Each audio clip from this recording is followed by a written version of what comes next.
Benefits will be curtailed. Diaspora reacts to remittance tax in President Trump's so-called Big Beautiful Bill.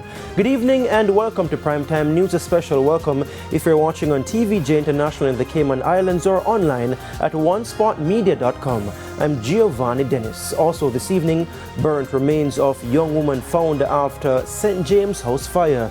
And PNP takes aim at Trelawney Northern seat as bus tour stops in Western Jamaica. There's also Saturday Sports Special and weather in this newscast, so stay with us. I'll have the news in detail right after this break.